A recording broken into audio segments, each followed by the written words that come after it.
Hey, it's JJ Virgin, and welcome to the JJ Virgin Lifestyle Show, where I give you the latest cutting-edge intel to help you look, feel, and think better. Now, today's show is all about EMFs. In fact, the title is it menopause or is it EMFs? And you could actually put a lot of things after that. Am I tired or is it EMFs? Do I have brain fog or is it EMFs? And so this is something that I heard about years ago. And to be honest, I knew it was an issue and I kind of put it to the side. And just recently, you'll hear in this podcast, I started doing some major shifts around it and saw what a difference it made. And that's why I had to have Nick Pineault on the show. He actually just was at our Mindshare Summit and he did a 5-minute talk on EMS that blew people's minds. And so I was like, all right, I need to have you on the podcast, my friend. So let me tell you a little bit about him. He's a health journalist and he's the author of The Non-Tinfoil Guide to EMFs, an unconventional book which combines common sense and humor to tackle the very serious topic of electromagnetic pollution and its effects on human health. And you can learn more about this at non-tinfoilemf.com. I also have an amazing checklist you're going to want to grab, and you'll hear more about that as we go at jjvirgin.com/EMF. So here we go. I'm excited to share Nick Pineault with you. All right, let's do it. Nick Pineault, welcome to the show. I'm so glad you're here with me today. Hey, JJ. Thanks for having me. It's really an honor. Well, this is a topic we have never talked about on the show, and it may scare the heck out of some people as we talk through it, because I know it's getting out there more and more and more, and I think you're one of the leading reasons why. So let's dig into EMFs. And for those who don't know what an EMF is, let's just start there. What's an EMF? And you know what else I'd love to know, Nick, is how the heck did you get into researching them and all of this? Sure. So just starting with my story, I'm a health journalist. I've been researching about health for writing about it 5 years online, but 10 years on my own. And I'm a pretty young guy, but just at a very young age, I was very interested in my own health and trying to, at the time, gain mass. Now it's other priorities. Now it's more anti-aging now that I turned 30, but I've been interested about 30. health. Oh my gosh. The old dude. Well, yeah, that didn't sound right, did it? Anyhow, I started looking into EMFs last year, and I basically, so EMFs stand for electromagnetic fields. These are the invisible fields that are emitted, the signals emitted by your cell phone, Bluetooth, Wi-Fi, everything wireless. And I had heard some people claiming, for example, I heard about one guy having a brain tumor on the side where they talked with their cell phone. And this has sparked a lot of controversy in the media, but I kind of not disregarded it, but I was a bit skeptical that there was truth to it, because in my mind, if a device is sold, it probably means that it's safe. Or I had this kind of naive belief about it. But when I dove deeper, reading every book I could get my hands on the topic, I realized that no one in the scientific community, no one agrees on whether they're safe or not. Some people say they're completely safe. And then you get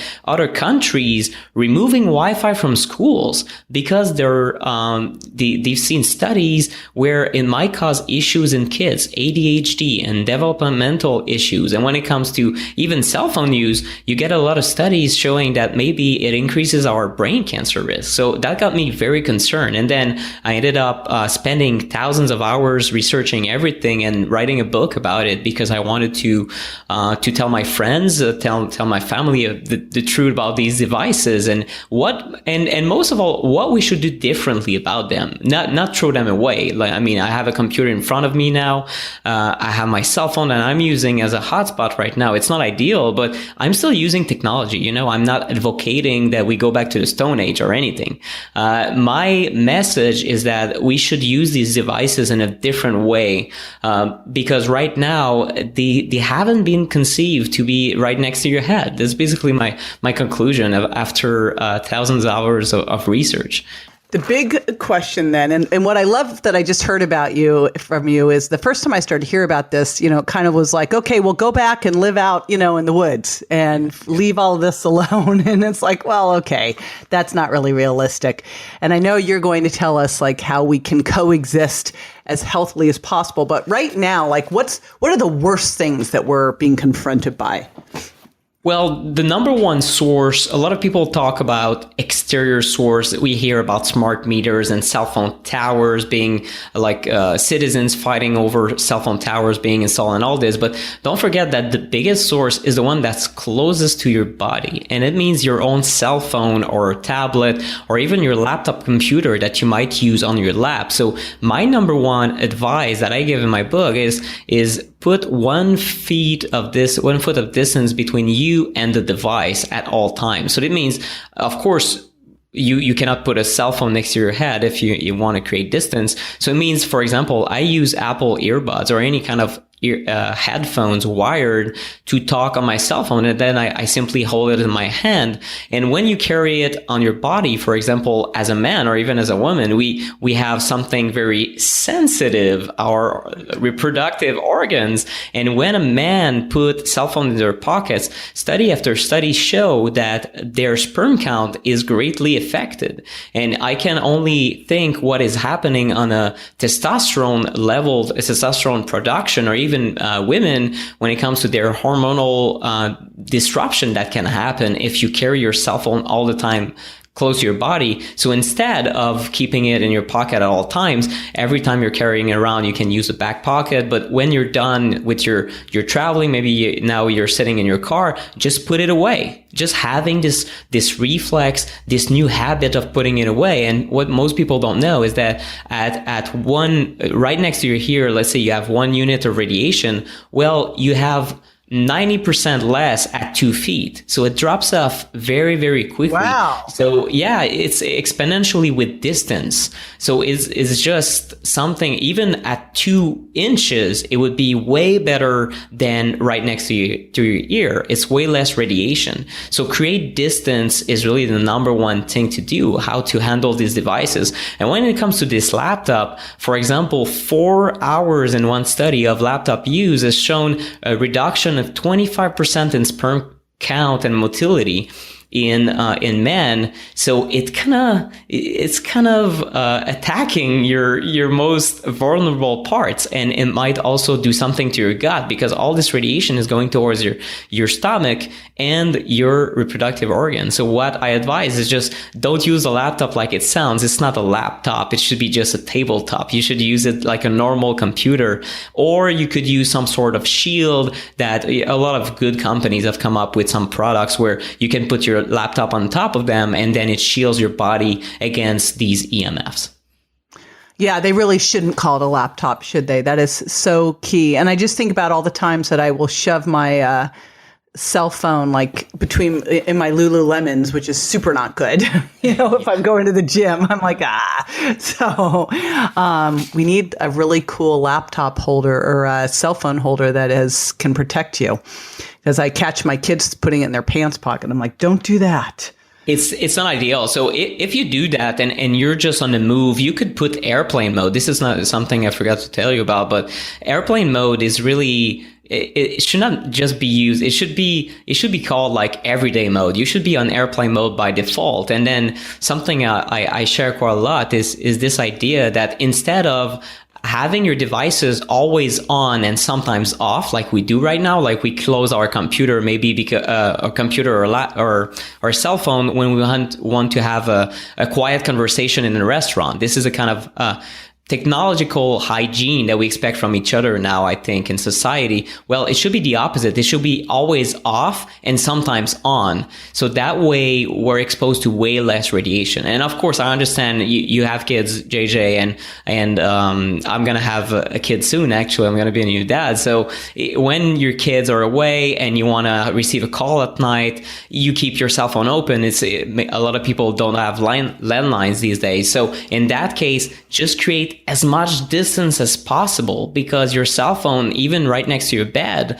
it's constantly emitting these EMFs, and has been shown to reduce melatonin at night. So melatonin is both a sleep hormone, but it's also an immune system booster that you need to combat and prevent cancer. So it is very important. It's very serious what I'm talking about. And a simple step of putting it on airplane mode instead of right next to your head as you use it as your alarm clock could mean the difference between you feeling amazing in the morning and having a lot of deep sleep or none. Basically, some people are very sensitive to these signals, and I'm actually one of them. I realized lately that if I keep my cell phone, if I keep Wi-Fi at night in the same area where I live, I just don't sleep well. And when I close it, I sleep like a baby. So you got to discover that for yourself. Yeah, we actually just did that recently. I'm kind of ashamed to admit this because I knew it, but I didn't do it. And we got a new bed, this Samina bed that's amazing. And part of what he came and talked to us about was, all of he was helping us put this in our bedroom. So he saw the clock, he saw where my cell phone was plugged in. He's like, okay. So he just made us clear it all out. And I would literally have my laptop thrown down in the nightstand table. So all of that now is cleared out. We have our phones in the other room at night when we go to bed. It makes a massive difference. The challenge I have now is in hotel rooms, but I've just taken to putting my cell phone in the bathroom so I can block it and unplugging all those darn clocks that they have surrounding your bed, because the hotel rooms seem to me to be one of the worst culprits now. Oh my God, yes. In a hotel room in Vegas, I have a story. We're in the area hotel, and the 56th floor, we had this fancy room. Everything was super comfy.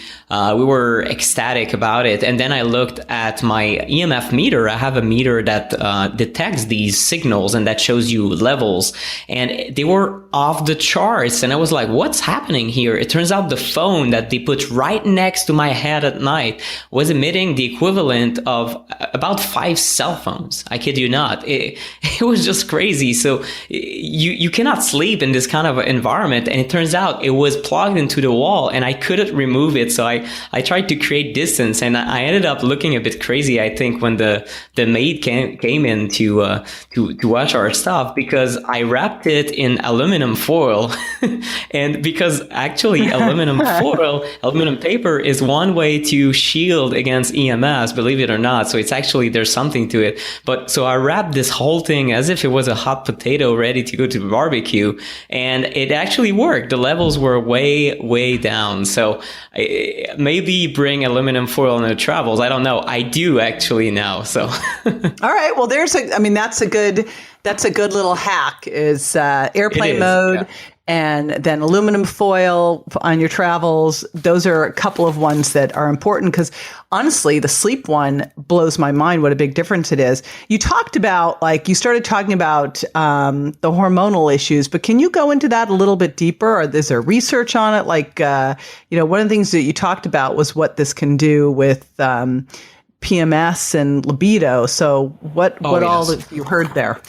Well, I heard, for example, there's a doctor, Elizabeth Plourde, and if I remember correctly, this was in California, but she was seeing a lot of patients, women in, I think, early 40s, reporting symptoms of what she thought was early menopause. So low libido, fatigue, insomnia, and everything was all over the place for these women, just feeling a lot of mood issues, depression, and anxiety. And it turns out that their hormones were actually normal. So she wondered what the heck was wrong with them. And it turns out that smart meters were installed next to these women bedrooms each and every time. So they started getting sick or getting these menopause symptoms, so to speak, when they got this smart meter installed. So they kind of had to move their bedroom, or in a lot of states you can actually opt out now. And there's a good website for that. The In Power movement is actually working with citizens now to remove these meters, because it's really silly that you get this. So the utility meter, usually you have the analog meter that just you see 5 quadrants that spin. This is this is sent to the utility meter via a wire. But now they figured, okay, we're going to use something smarter, right? Wireless, but it sends a bunch of signals even in your bedroom. That's completely useless. It's supposed to send your electricity used to the utility via the exterior, but it blasts everywhere. So you can actually opt out and contact your utility company. So this is what these women did. But I think the same can happen if you use your cell phone all the time, for example, or even if you do the mistake. I've seen one friend doing that. She had her Wi-Fi router right underneath her desk at about 1 feet from her body at all times. And she works 40 hours a week from home. So when she stopped doing that and put the Wi-Fi router in the other side of the entire house, I think in the garage, she felt better. She felt less fatigued at the end of the day. It's pretty much like another source of stress in your life. This is, even though you do not see the signals, you cannot hear them, you cannot feel them for most people, how you'll end up feeling is just that something is taking a toll on your health on all levels. So this is really why you gotta reduce your exposure to as much as you can, while staying sane. You don't have to freak out about it. I gotta tell you. Totally scares me as to what's going to happen with all of our kids being raised around this as normal, you know? And I know that you have a checklist, because as I'm listening to all this, I'm kind of going, all right, now I've done a lot in my house, but I know I can do more. And I know that you have a checklist that you are going to be giving everybody. So if you're watching it or listening right now and going, don't worry. There's a checklist that you're going to be able to download for free. You already got some things like, the tinfoil, to travel with the tinfoil, which I'm so doing. That's a great idea. And you can get this checklist at jjvirgin.com/EMF. Can you tell them a little bit about it? Sure. So the checklist, basically I put everything that should be your top priorities at home when you look at what are the sources of EMFs, the worst sources, because there are EMFs everywhere. Even standard electricity is an EMF. So you cannot freak out about it, but what are your top priorities, like the Wi-Fi router and your devices, and what to do about it? So it's a checklist. You're going to be able to go around your home and check things off. And just like when it comes to diet, you gotta take one thing at a time, baby steps. Like I don't expect you to apply everything that you learn at once, but the more you can do, the better you'll feel. And JJ yourself, you've realized that now you sleep better. It's precious. Just sleeping 10% better can make your life so much brighter in all levels. So this is really like taking baby steps, removing these sources, and creating an environment at home that's low EMF will really do a lot, especially if you spend the rest of the time, like most of us guys. I spend time in cafes, I spend time in the office, and these environments are going to stay high EMF. So you get to spend at least 8-10 hours at home in a very low environment, and you're going to feel better as a whole person. This is just another thing that you need to do for detox. And what's cool about this is a lot easier than, say, dropping the gluten or the sugar, right? And that's what you'll see when you see this checklist. Now, I want to throw a little curveball at you, Nick. Sure. What's the one thing you do every day that you feel makes the biggest difference in your life? The one thing right now is reducing carbs. I've been postponing getting on the ketogenic diet and recommendations that I've been hearing for years and years and years, and actually tracking how many grams of carbs am I having. And since the last 2 weeks, I've started having very, very low carb, just like guys like Dave Asprey and the Bulletproof Diet advocate, and a lot of people just like you advocate in reducing sugar and whatnot. I would tell you to read the Sugar Impact Diet, because it's going to really teach you the quality of those carbs too. That's super right. Key exactly. thing. Well, in my case, it just made a difference in my energy in a major way. And of course, the second thing would be not using my cell phone all the time, of course. I'm the EMF guy. So. Well, you had to say that. Yeah. All right. I want to remind everybody that you can get this checklist. And this is not as daunting as it sounds, but it makes a big difference quickly, which is super cool. And you can get that at jjvirgin.com/EMF. And Nick, I want to thank you so much for joining me today. Thank you, JJ. Appreciate it. Now, after the break, I'll be answering a listener's questions, so stay with me.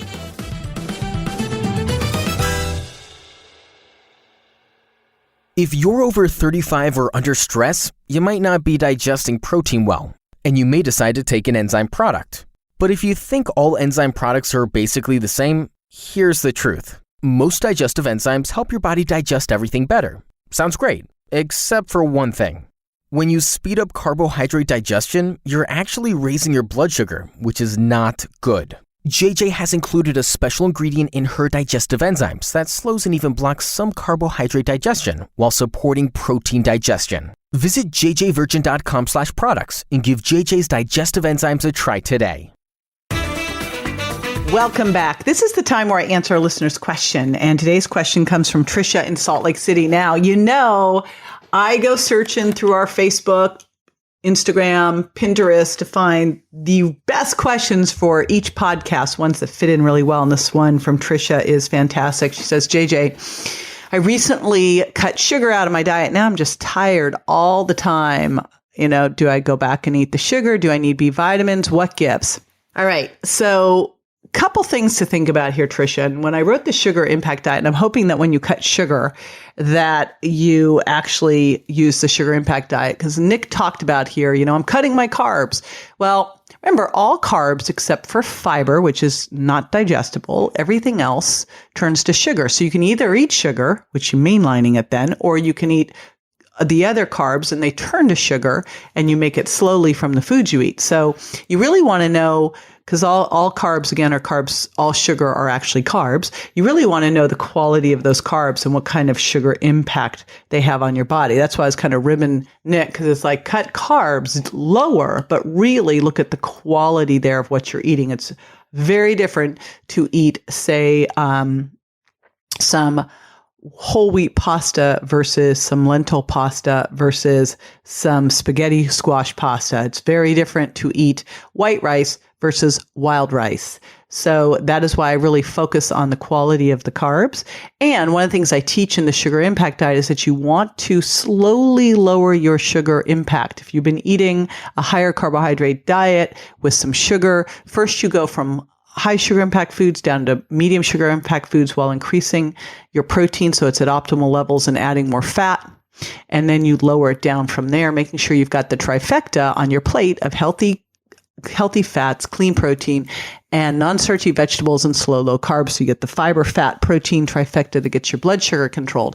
And so my sense is you might have just done this too aggressively, and you got to give your body time to convert from being a sugar burner over to a fat burner. And that is what the sugar impact diet's all about. It's really about figuring out how many carbs you should have. It's really about carbohydrate intolerance. Now, another thing, of course, and that's why I wanted to put this with Nick's conversation, is you got to look at all the other things. How's your sleep?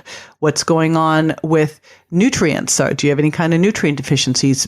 Yes, B vitamins, especially B12, can play a role here, but so can, being nutrient deficient overall. But the biggest reasons I see people are fatigued is either a sudden shift in their carbohydrates too fast for their body to adjust to, or they are not sleeping well. And so I'm going to say what I did myself, pull those EMFs out of that bedroom and see what it does. Because for me, it was honestly mind-blowing, the change that it made. So I'm excited to hear what it does for you too. All right. Now, this is the gratitude portion of the show, my favorite. And I got to tell you, we look at our reviews on iTunes all the time. The whole team does. It's kind of how we get our grades. So we super appreciate these reviews that you guys are leaving. They are awesome. And I just feel super grateful for all of that. So I'm going to read this one that says, awesome information from Aaron Darnell. 5 stars. I've been listening to JJ's podcast for a long time. I love her tips for living a healthy life. I found her after she was on Chalene Johnson's podcast. I love how they are very much in alignment with the information that they both put out there. I would highly recommend this podcast if you want to live a healthier life and you want the best tips to get there. All right. Thank you so much, Aaron. I super appreciate that. And I want to remind you all listening that I do strive to get the coolest, most actionable information out there. And then the next step is up to you, because this information is only valuable if you use it. So big ones to take action on today. Make sure you download that checklist at jjvirgin.com/EMF and take something out of your bedroom or take your cell phone out of your pocket. Do something about those EMFs now. Start that digital detox. All right. Make it a great week. See you next time.